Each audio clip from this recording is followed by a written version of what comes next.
Institutions bought the NASDAQ.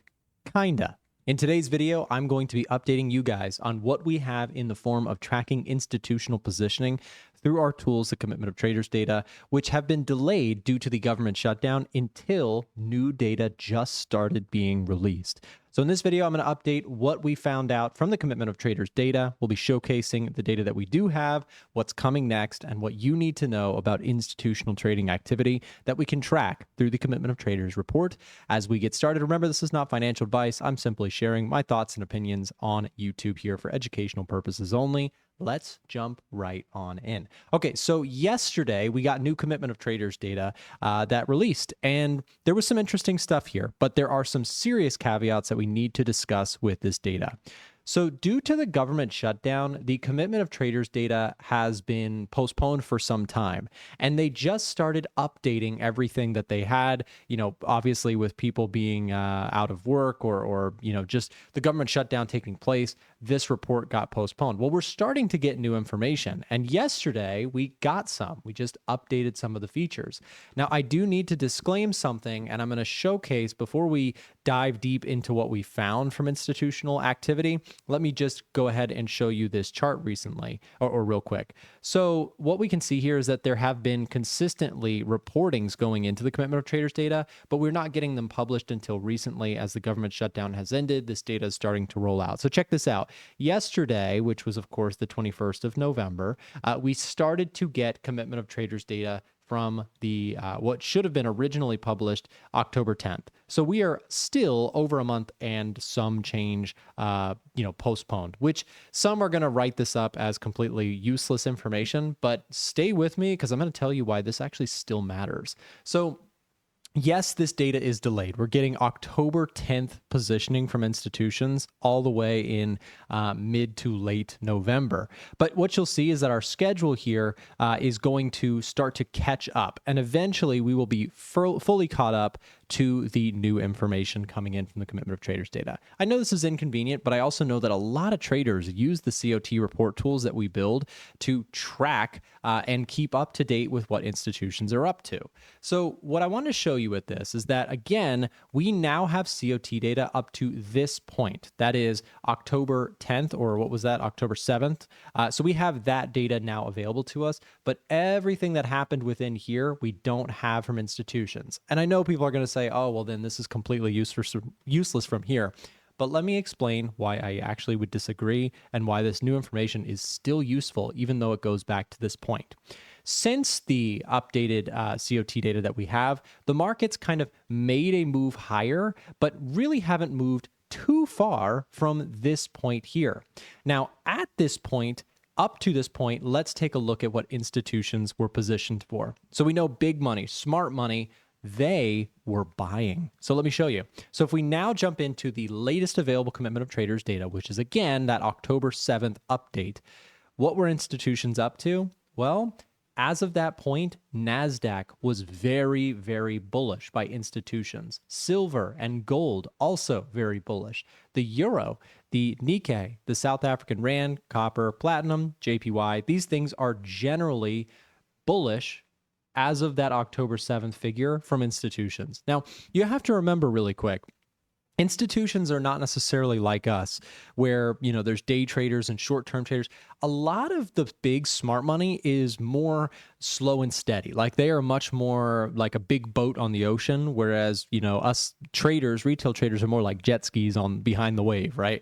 Institutions, they move slower. They trend follow over large stretches of time, and they tend to be a little bit more on the swing trading and position trading and even investing side of things.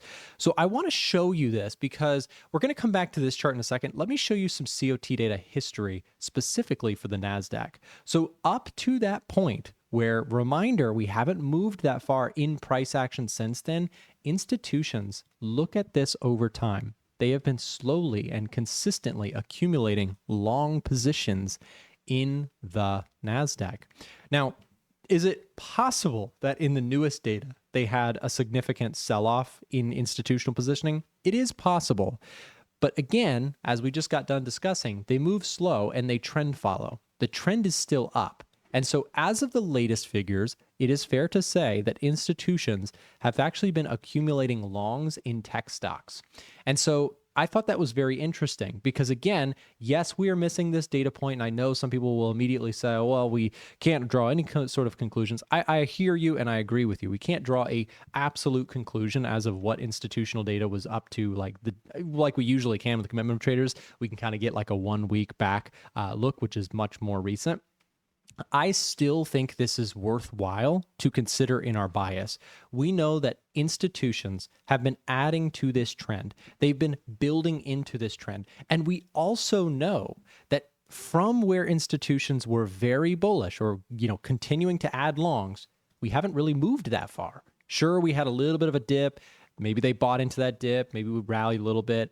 Maybe there's a little bit of selling, but I don't think that if you are seeing massive institutional selling happening right now, we probably would already be breaking major levels of support, and we probably wouldn't have gotten dip buyers coming in on Friday. This is my personal take. I could be wrong, as always. That is why we put stop losses on trades, because we acknowledge we are not always going to be correct.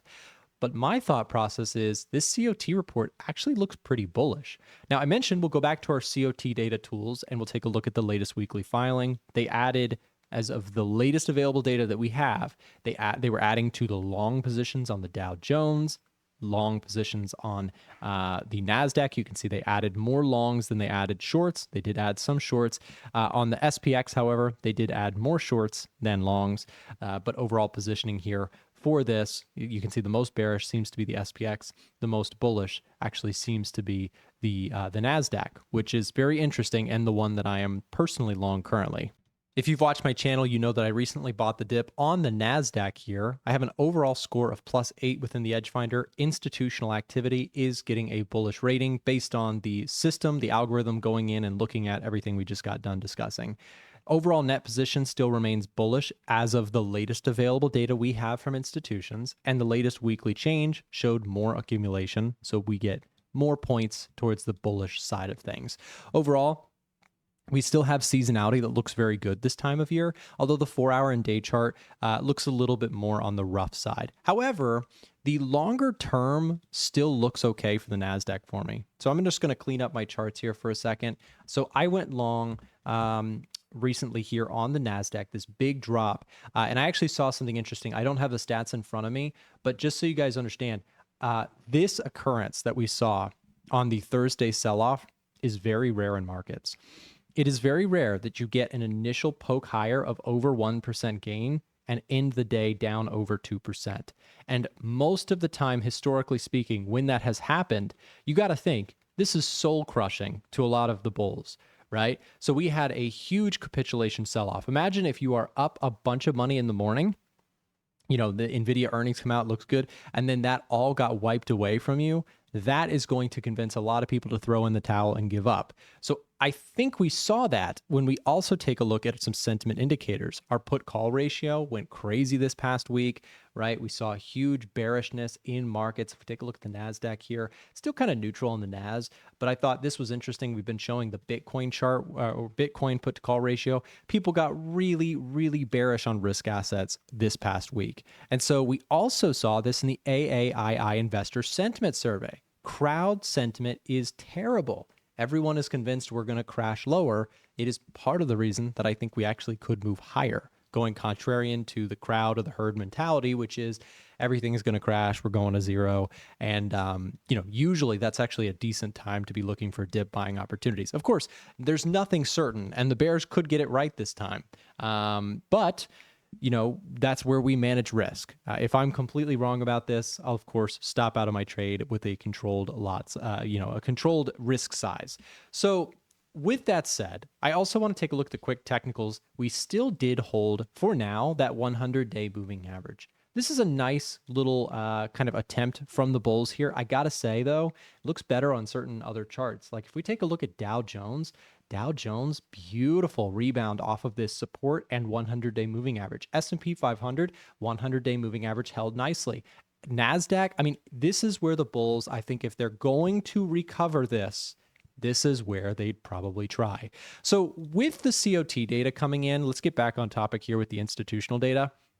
We have more data coming. I showed you that commitment of traders data publication schedule. If you have Edgefinder, we have been on the ball here recently behind the scenes. We are watching every update and ensuring that that data is updated in your panel ASAP within the Edgefinder.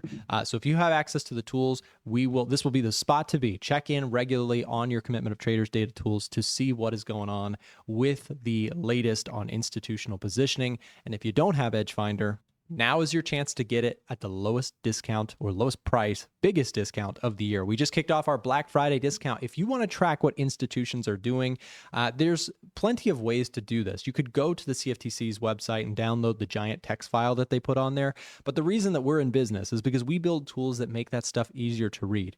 You as a trader shouldn't have to dive deep through a giant wall of text to figure out stuff. Instead, get yourself some tools that actually help visualize this stuff and make your analysis process much easier. You can track things like gold, you can trade things like, or watch things like Bitcoin, the dollar. All the institutional available data is within here. You can see what they've been doing with the dollar and go at your own pace through everything, right? So like here's gold as well. You can see gold, a little bit of selling, but still net very bullish on gold and silver. So, we'll continue to monitor that. I just thought this was worth mentioning. I'm still bullish on this market. I do have long positions on a handful of individual stocks.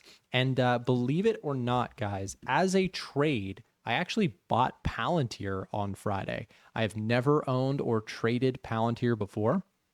But I believe that the AI trade is not dead. I think that a lot of people are there's a little bit of a sentiment flush right now. People are panicking, oh, AI bubble. But everybody's been saying AI bubble. And I personally think that if everyone is convinced it's a bubble, it's probably not done. That is my take on it.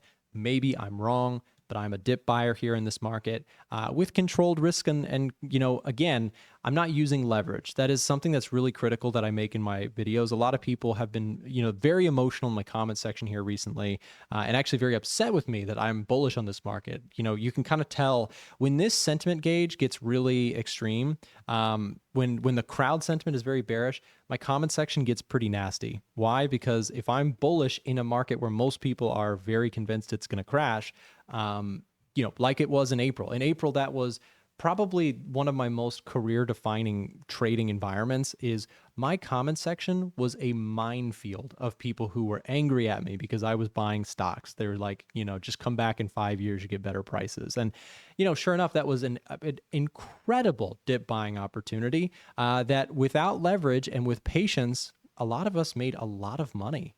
And I see some of the same kind of characteristics starting in this market. Could we go lower? Sure. But I think odds still favor the bulls here. And if we do go lower, I welcome it because I can buy some stocks on discounts or sales that I think would give me some great longer term entries on companies that I like for the long term.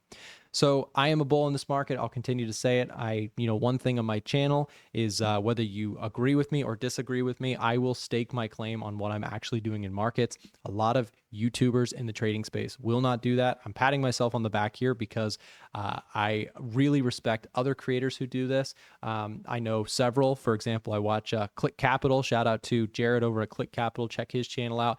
FX Evolution. I like when traders, Financial Education, Jeremy, Adam Koo. I mean, some of these channels that I watch myself, my rule for people who I watch is two things. I want to see your actual portfolio and that you actually trade and actually make money doing it. And I want to hear about positions you're taking when you're taking them, not 3 weeks after they already won, right? So on my channel, that is my promise to you, is I will talk about my winners and my losers. And if you enjoy my commentary, whether I'm right or wrong, go for it. Go crazy in the comment section if you want to make fun of me or support me, whatever. I honestly, I've been doing this for a long time. I'm up 10 years in my trading career. I'm not going to change what I do based on comments.